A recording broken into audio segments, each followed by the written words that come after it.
안녕하세요. 저를 간단히 소개하자면 2020년 7월 말에 캐나다 워홀을 시작을 했고 2021년 7월에 맞춰서 바로 2021년 9월부터 올해 2023년 4월 말까지 캐나다 컬리지 유학을 끝내고 이제 한국 여행도 끝내고 캐나다에 돌아와 지내고 있는 전 워홀러입니다. 그 당시 2020년 7월 말에는 코로나 때문에 잡레터가 꼭 있어야 입국이 가능했던 터라 캐나다 워홀 합격하고도 준비를 최대한 느리게 했는데도 걱정이 되더라고요. 어떻게 해야 잡레터를 받을 수 있을까? 이제 그때 당시에 캐나다 워홀 네이버 카페에서 한인잡을 구해서 잡레터를 받아간다는 분들이 대부분이었어요. 그래서 다른 직종이 있을까 하고 알아보다가 네이버 블로그랑 유튜브에서 호주에서 그리고 미국에서 몇 년 전에 올렸던 오페어를 하셨던 분들이 기록을 해둔 게 있더라고요. 이제 한국인 분들의 경험뿐만 아니라 이제 외국인들, 유럽인들이 올린 오페어 경험담 같은 것도 다 보게 되었는데 매력적이더라고요. 매력적인 점이 오페어 가족이랑 같이 지내면서 집안일 도와주고 캠핑이나 여행도 같이 가고 돈도 받고 하는 게 이제 너무 매력적인 점이었고 일하는 시간만 들쭉날쭉만 하지 않으면 괜찮겠다. 그리고 이제 제 전 직장이 가족이나 아이들 관련된 프로그램을 기획하고 직접 그 프로그램들을 리딩했던 경험이 있어서 그 경험을 내세워도 되겠다 싶더라고요. 그래서 저한테 잘 맞겠다. 그 호스트 가족들이 제공하는 내 온전한 방이 있다는 안정적인 매력 포인트가 저한테는 크게 또 다가왔거든요. 그래서 오페어를 준비해보자 라고 이제 생각이 들었습니다. 우선 처음에 구글링해서 알아본 사이트는 오페어 월드라는 곳인데요. 개인적인 경험으로는 가입해서 느리다라는 느낌을 너무 많이 받았어요.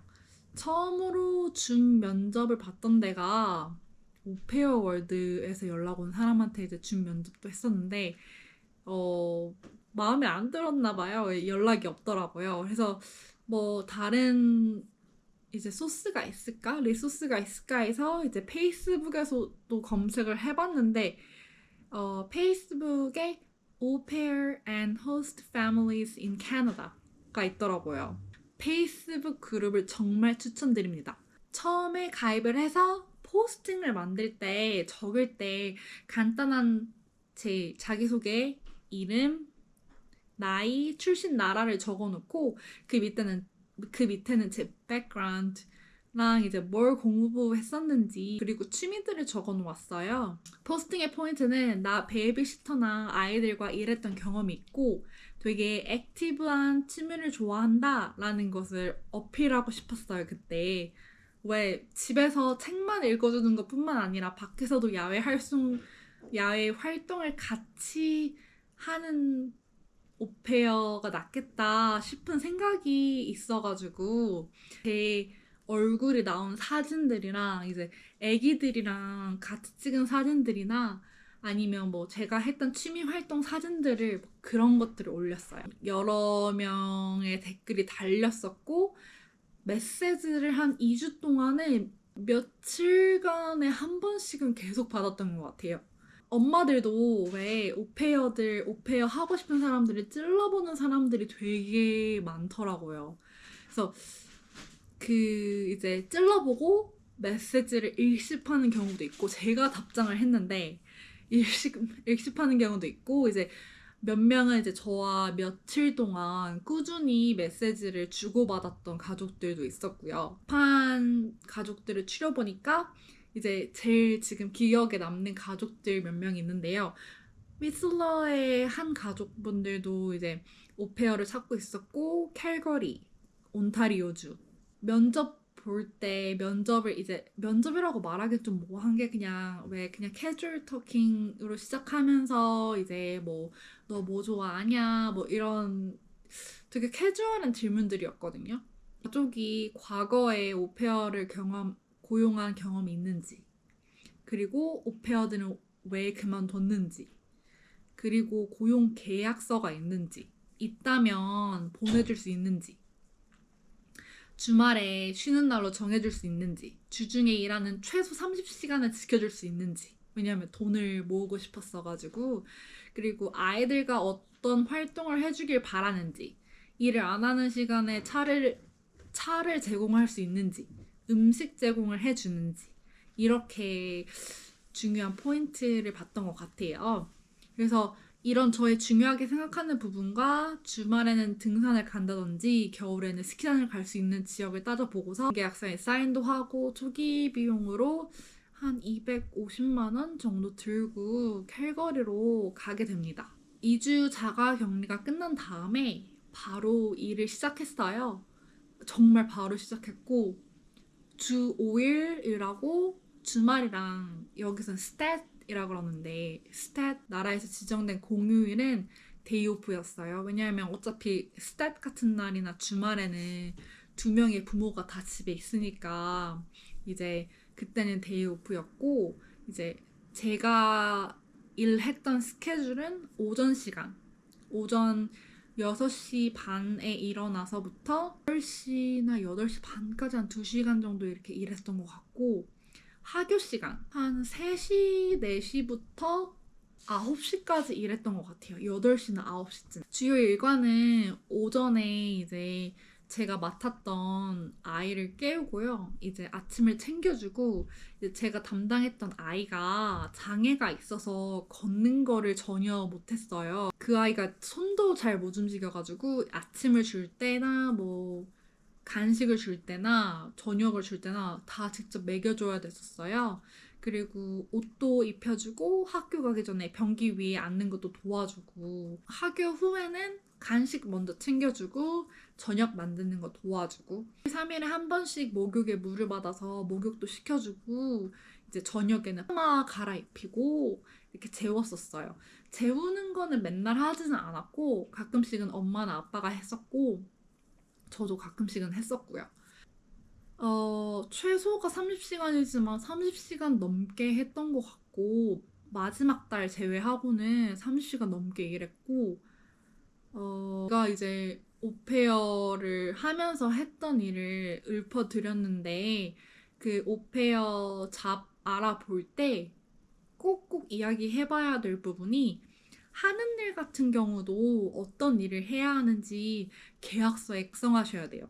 이게 작성을 안 하면 이것 좀 도와줄 수 있니? 이것 좀 도와줄 수 있니? 하고 이제 오페어 가족이 물어볼 수도 있어요. 호스트 가족들이. 그래서 그럴 경우에는 계약서를 언급을 하면서 내일은 아닌 것 같다. 내일 더 요구하면 더 받는 게 맞는 거고. 그리고 시급도 진짜 잘 이야기를 해봐야 되는 게 아이들이 몇 명인지에 따라서도 시급 협의를 꼭 해봐야 돼요. 이제 저는 장애가 있는 10살 아이를 주로 돌보고 오페어 가족이 이제 2명의 아기들이 더 있었어요. 그때 당시에 7살, 6살이었는데 같은 집에 같은 공간에 있잖아요. 그러니까 제 돌봄이 필요 없는 두 아이도 저에게 은근 요구할 때가 있더라고요. 이제 장애 아동 동생들이 종종 질투를 느껴서 저와 놀고 싶다고 떼를 쓴 적도 있었고 정말 난처한 상황들이 많았어요. 그리고 이제 알버타 기준으로는 최저시급은 15불이라서 저는 그 가족과 시급 16불에 오케이를 했지만 지금 와서 생각해보면 그 가족한테는 정말 적게 불러야 시급 20불 정도, 20불에서 25불 정도 받았으면 좋지 않았을까. 시급 때문에 베이비시터를 이제 알바로 투잡, 쓰리잡을 뛰고 나니까 마지막 날에 제가 투잡, 쓰리잡을 뛰었거든요. 16불이 너무 적다 였어요.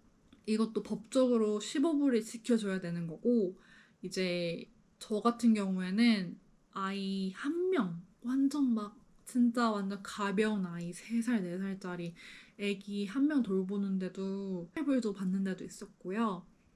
여튼 투잡, 쓰리잡을 뛰거나 보니까 호스트 가족과 이제 시급 협의를 하는 도중 협의가 되지 않아서 9개월 일하고 딱 그만뒀어요. 그래도 이제 9개월까지 버텼던 이유가, 버티기보다는 했던 이유가 시간당 일하는 강도가 계속 강하지 않았고 온전한 시간이 있어서 베이비시터 일도 막달에는 했었고요. 호스트 가족의 차 끌고도 직접 나가기도, 베이비시터로 일하기 전까지는 돈이 모이기 때문에 필요성을 못 느꼈고요. 1,000만 원, 1년 안 돼서 1,000만 원 정도 모였던 것 같고, 제 소개를 간단하게 할 때 지금 오페어를 일하고 있다. 저보다는 분명 이제 아이들 쪽, 장애가 있는 아이들 쪽으로도 경험이 많은 분들이 있을 거라고 생각을 해요. 그리고 일반적인 캐나다 워홀러의 경험이 아니기 때문에 남자분들도 오페어를 하는 분들이 있고요. 아이들 쪽, 유아교육 쪽이나 장애 있는 특수교육 쪽이나 그런 쪽에도 경험이 있으신 분들은 저보다 배어 잡 구하실 수 있을 거예요. 이제 그럼 궁금한 게 있다면 댓글로 남겨주셔도 좋고요. 다음 영상에서 뵐게요.